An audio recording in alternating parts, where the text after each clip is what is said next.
Semoga cerita ini bisa menginspirasi kita semua yang ada di sini. Dan tentu saja yang terutama ini menginspirasi saya ya, sebagai seorang pengajar ya di Sanata Dharma ini, dan juga saya berusaha untuk menanamkan nilai-nilai yang diberikan oleh tokoh ini kepada saya dalam hidup saya sehari-hari.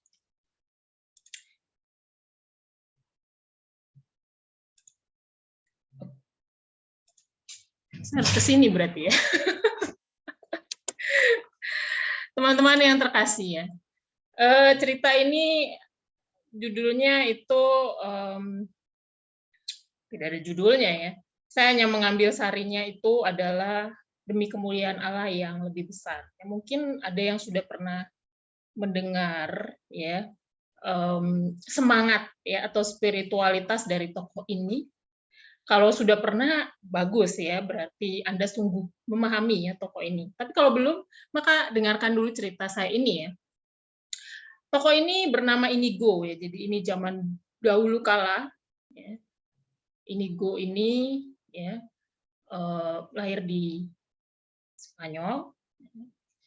Dia lahir dari keturunan bangsawan. Kemudian dia itu besar ya hidupnya itu menjadi seorang tentara. Ya. Ini dia ya tokohnya. Ini namanya Inigo ya, saya perkenalkan. Dia itu memulai hidupnya ya tahun 1490-an, dan dia itu berjanji gitu ya, suatu saat dia ini mau membela tempat dia tinggal ya, sebagai seorang bangsawan, yaitu di Castiloyola pada waktu itu tahun 1496. Dan dia mau mengabdikan hidupnya gitu ya, menjadi seorang ksatria ya, atau menjadi seorang tentara ya. Sampai akhirnya selama dia menjalani hidupnya, dia bertempur ya di sebuah medan perang. Ceritanya waktu itu di Pamplona ya, tahun 1521 di Spanyol. Pada waktu itu terjadi peperangan antara Prancis dan Spanyol, di mana dia itu menjadi pimpinan perang gitu ya. Dia memimpin tentara-tentara gitu ya. Lalu suatu kali itu Prancis menyerang Pamplona itu. Kemudian dia itu terkena satu musibah gitu ya, tanpa dia sadari. Dia itu biasanya sangat gagah berani gitu ya. Dia kalau ada musuh dia nggak takut gitu ya. Dia itu senang gitu ya. Pokoknya memimpin tentara gitu. Sampai titik darah penghabisan. Sampai dia berjanji bahwa saya akan mati di medan perang. Nah, kemudian di Pamplona ini ya, ternyata ya, ketika dia memimpin pasukannya itu ya, ada satu peristiwa yang membuat dia itu kejatuhan satu bangunan gitu ya. Bangunannya itu dihantam gitu ya, meriam oleh tentara Prancis, dan akhirnya itu reruntuhannya itu mengenai kakinya. Saya harus pindah ini supaya kelihatan. Nah ini ya, jadi dia tuh kena kakinya. Nah kakinya itu sakit sekali ya. Coba Anda bayangkan gitu ya, kalau ada kejatuhan gitu ya, kita kesenggol kaki aja sakit gitu. Apalagi ini kejatuhan reruntuhan bangunan. Gitu ya. Sakit ya, tentu saja sakit gitu ya. Dan waktu itu teman-temannya ya, para tentara-tentara itu udah bingung gitu ya. Waduh ini Inigo ini kasihan sekali gitu ya. Kakinya luka-luka parah begitu. Dan akhirnya ditolonglah dia gitu ya, kembali ke tempat tinggalnya gitu ya. Dia kan seorang bangsawan. Dia diobatin tentu saja oleh dokter yang hadir saat itu. Terus dilihat tuh luka di kakinya itu ya, sulit sekali untuk disembuhkan. Jadi pada masa itu kan juga nggak ada obat anestesi begitu ya, yang canggih-canggih belum gitu ya. Jadi dia tuh kakinya ya udah parah gitu ya, sampai akhirnya dia memutuskan bahwa ya sudah gitu ya, kakinya ini ya diberi tindakan saja gitu, supaya dia nggak sakit gitu. Akhirnya tuh dipotong gitu ya, sehingga itu menjadi tidak seimbang gitu antara kiri dan kanan. Dia menjadi pincang semenjak itu, dan dia bingung gitu ya, waduh saya ini mau jadi tentara gitu ya, satria, tapi kok kakinya pincang gitu ya. Sedih gitu ya. Jadi dia selama berbulan-bulan itu dia di rumah keluarganya itu ya, di Loyola itu.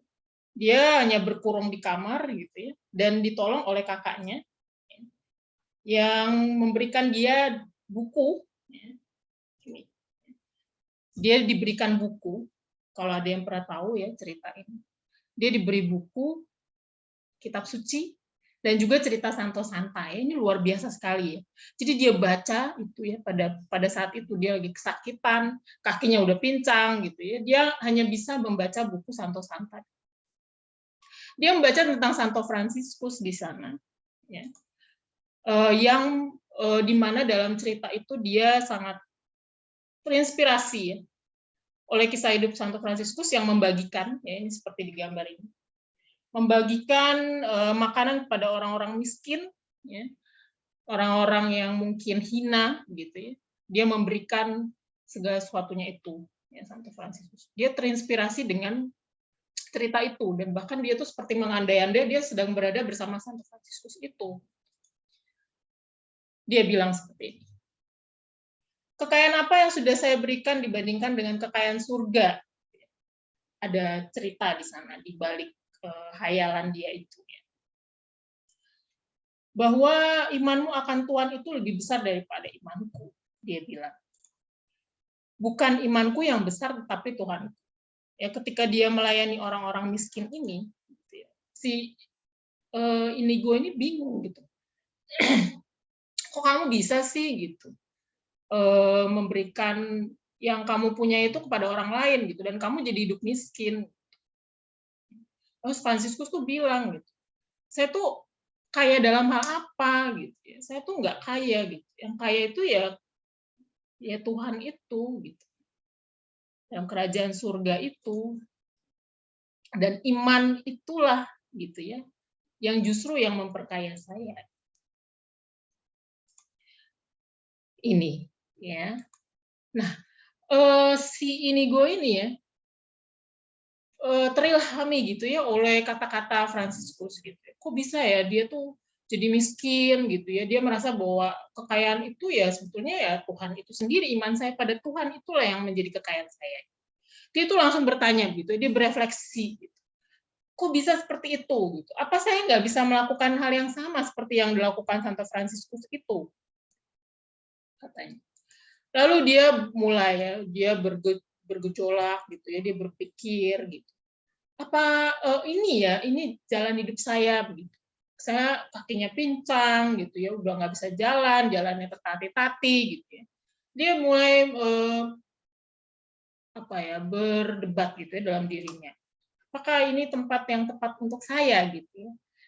Bersama orang-orang yang menjadi pilihan Tuhan itu gitu ya, yang melayani orang miskin, orang terlantar dan sebagainya. Dia pun akhirnya bertanya gitu ya, apakah saya harus mempercayakan segalanya pada Tuhan seperti yang tadi Santo Fransiskus katakan? Iman saya yang menyelamatkan saya, iman saya yang memperkaya saya gitu ya. Lalu dia bersumpah gitu ya. Mungkin saya harus berubah gitu ya. Saya mau menjadi seperti Fransiskus itu mungkin ya waktu itu. Lalu akhirnya dia ya selama masa perdebatan pergulatannya itu ya dia berpikir, saya lebih baik meninggalkan tempat saja. Saya tinggalkan kekayaan saya gitu ya sebagai seorang bangsawan gitu ya. Buat apa gitu ya? Karena ternyata menurut Fransiskus itu yang paling kaya itu adalah bagaimana kita bisa mewujudkan iman saya kepada Tuhan. Ya, ini adalah kekayaan saya. Semenjak itu dia mulailah memulai, gitu ya, dia keluar dari rumahnya itu, dia memulai perjalanan begitu ya, sebuah persiarahan gitu ya, untuk memulai hidup baru, untuk mencari hidupnya yang baru gitu ya. Jadi dia mau meninggalkan semuanya itu. Ya. Dia mulai menghabiskan waktunya gitu ya, seperti teman-teman gitu ya. Kalau mulai, aduh saya kok kayaknya berdosa gitu ya, saya tuh tidak layak gitu ya, saya pengen kembali pada Tuhan tuh caranya bagaimana? Biasanya orang mulai melihat-lihat lagi, bagaimana saya selama ini berlaku gitu ya, apa dosa-dosa saya gitu. Kemudian Inigo pun memulai meneliti dosa-dosanya itu gitu ya. Dia mulai bertobat gitu ya, dia mulai membersihkan diri. Dia merasa bahwa untuk berjalan bersama Tuhan itu dia harus melihat yang lama itu untuk dihapus gitu ya. Dia harus membersihkan dirinya, memulai sesuatu yang baru. Dia bertobat gitu ya. Kemudian dia berjanji kepada Bunda Maria untuk setia kepadanya dan melayani Tuhan untuk selama-lamanya. Dari situ, ya ini yang menginspirasi saya adalah pada bagian ini, di mana Inigo itu dia tuh rela begitu ya, seperti Santo Fransiskus tadi gitu ya, dia tuh memberikan ini ya, teman-teman ya, kalau mau lihat di sini gambarnya, dia tuh kasih baju, sepatu, ya, dan juga tongkatnya kepada orang miskin. Ya, dia nggak mau punya apa-apa gitu ya selama hidupnya. Dia bahkan tuh jalan cuman pakai kaki ya, telanjang kaki seperti ini, cuman pakai tongkat gitu ya, dan baju yang seadanya. Gitu. Dia nggak mau terkungkung sama keduniawian itu. Ya, dia kasih pada orang miskin. Terus dia tuh dijemput sama keluarganya. Ya, ini gambarnya. Dia dijemput sama keluarganya. Dia dikasih duit gitu ya, tapi duitnya dikasih sama orang ini gitu. Yang tadi dia kasih bajunya ini. Dia nggak mau pegang duit. Sampai sebegitunya. Kemudian dia meminta-minta, ya karena dia terilhami oleh Santo Fransiskus dan Dominikus, ya yang selalu bersabda begitu. Dia di daerah Manresa, ya, dia akhirnya meminta-minta, dan kemudian dia tuh mencoba untuk hidup layaknya orang miskin, gitu ya, seperti Santo Fransiskus. Dia duduk meminta-minta, gitu ya, dan dia yakin bahwa ya hidup saya ini ya Tuhan yang memelihara, begitu, bukan dengan barang-barang keduniawian. Ya. Dia duduk minta-minta, ya. Lalu kemudian suatu kali ketika dia dapat roti dari seseorang, gitu ya. Ini yang lucu ya teman-teman ya. Saya nggak tahu apakah orang zaman sekarang masih bisa juga seperti ini. Gitu. Ketika dia dapat rezeki ya, dia justru malah memberikan pada orang lain. Dia beri roti itu ya kepada orang-orang yang juga membutuhkan gitu. Padahal dia sendiri lebih butuh gitu ya. Dia kan nggak punya apa-apa gitu. Tapi dia dikasih roti, terus dia kasih ke orang lain. Terus dia tuh akhirnya seiring berjalannya waktu gitu ya, dia akhirnya membantu orang-orang yang justru sakit gitu ya, yang jadi orang miskin gitu ya. Nah, dia menolong orang-orang tersebut gitu. Lalu setelah dia berkarya sepanjang perjalanan dia itu ya di Manresa, ada suatu waktu di situ ya, dia di gua gitu ya. Di dalam gua itu dia bergulat ya, itu namanya diskresi gitu ya. Dia tuh memilih apa sih jalan hidup saya yang sesungguhnya. Gitu. Dia di situ menulis ya, dia menulis, membuat satu latihan rohani ya, yang membuat dia semakin menyadari hidup ini sebenarnya buat apa gitu ya. Saya harus memilih dari mulai yang baik, buruk dan sebagainya. Nah itu yang menginspirasi dia sepanjang hidupnya bertapa di sebuah gua ya di Manresa itu. Setelah itu keluarlah dia dari sana ya. Dia memulai satu pengajaran ya kepada orang-orang di sekitar sana bersama dengan ada rekan-rekannya di sana gitu ya. Dan dia bilang gitu ya, ketika dia mengajar. Dia tanya gitu sama orang-orang di sana. Kalau kamu berdoa itu apa yang kamu minta? Gitu ya pada orang tersebut. Lalu orang itu bilang gitu, saya itu minta supaya diberi rezeki hari ini gitu ya. Saya ini seorang pedagang, mohon supaya ada yang membeli dagangan saya hari ini dan seterusnya. Lalu Inigo bilang gitu ya, kekayaan yang banyak telah membawa kekuatan dan kesengsaraan bagi banyak orang gitu ya. Hasil dari dia permenungan dia gitu ya, selama dia hidup dan juga dia bertapa di gua itu, dia bilang bahwa kekayaan itu banyak memberi justru kesengsaraan bagi banyak orang. Karena mereka itu dikontrol oleh kekayaan mereka itu, gitu ya. Mungkin kalau kita analogikan di zaman sekarang, mungkin bisa jadi ya ini juga terjadi gitu. Banyak orang-orang yang justru semakin kaya malah semakin greedy, gitu ya, semakin istilahnya apa ya, rakus gitu ya, untuk pengen terus gitu, pengen yang lebih gitu. Mungkin kita juga kadang-kadang berdoa untuk sebuah yang ketidaklekatan gitu ya. Apa sih sebetulnya yang ada di dunia ini gitu.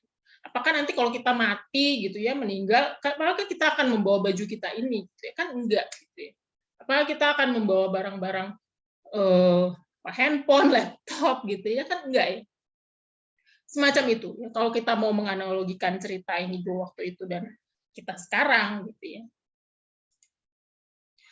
Kita semua mencemaskan banyak hal begitu ya dalam hari setiap hidup kita setiap hari gitu ya. Itu yang selalu kita doakan. Semoga kita dapat makan hari ini, semoga ini. Seperti itu contohnya. Kemudian karena kita itu tidak punya tujuan gitu ya. Kadang-kadang kita tuh cuman oh ya udah gitu ya, untuk hal-hal duniawi gitu.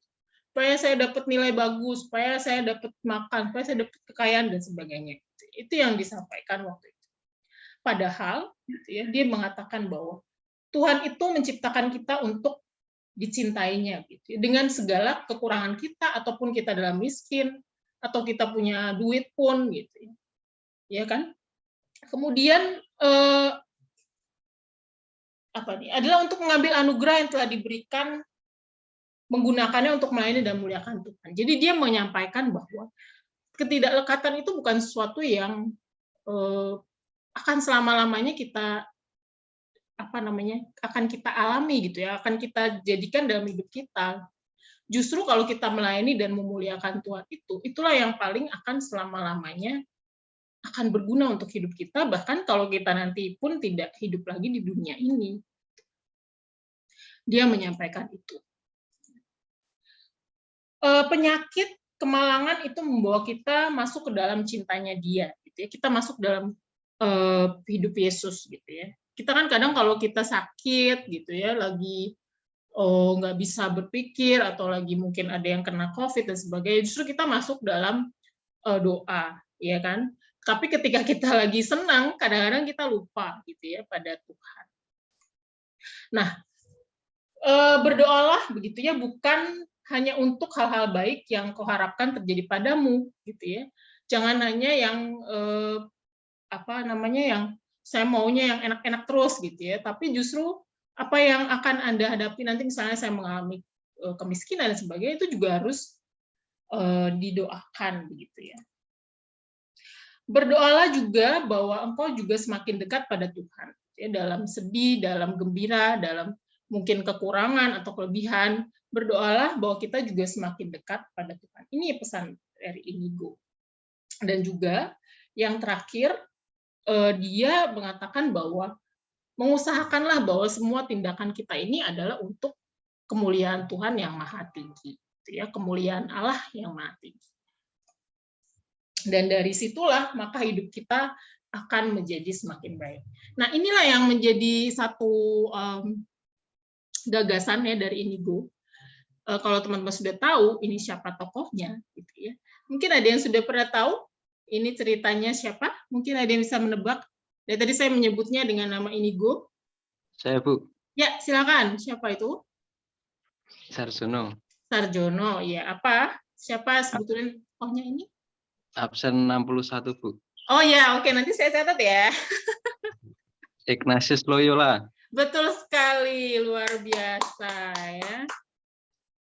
Terima kasih Sarjono ya. Jadi Inigo ini adalah Santo Ignatius Loyola ya. Dia membaktikan hidupnya kepada Tuhan begitu ya. Dan dia akhirnya ya setelah dia mengajar di beberapa tempat ya, dia akhirnya bisa mengumpulkan banyak orang ya, dari mulai 10 ya, banyak orang mendekatinya, melihat bahwa pengajarannya itu semakin membuat orang tercerahkan gitu ya, wah jadi punya arah hidup yang baru begitu. Lalu dia mengumpulkan orang sampai 10, 100 sampai ribuan, bahkan akhirnya ya dia bisa membentuk satu serikat begitu, di mana dia di situ membaktikan diri untuk Tuhan begitu ya, kepada Paus juga untuk melayani gereja. Ya, dia akhirnya membuat satu kongregasi yang disebut dengan Serikat Yesus, yang sekarang menjadi spiritualitasnya ya, Santo Ignatius Loyola ini juga menjadi dasar ya dalam kehidupan kita sebagai seorang akademisi di universitas ini ya. Demikian teman-teman, ini cerita dari saya begitu ya, semoga ini bermanfaat untuk teman-teman semua di sini, para mahasiswa yang studi di Sanata Dharma ini, karena kita harus menginspirasi Santo Ignatius Loyola ini ya, yang melakukan segala sesuatunya ya, setiap pekerjaan kita itu demi kemuliaan Allah yang lebih besar. Ya. Baik, terima kasih teman-teman semuanya untuk mendengarkan cerita saya. Mudah-mudahan bermanfaat ya teman-teman semua. Terima kasih. Tepuk tangan dong. Ini dia ya, Santo Ignatius Loyola. Berapa menit tadi? Oh, sebentar, ini saya tutup dulu recordingnya.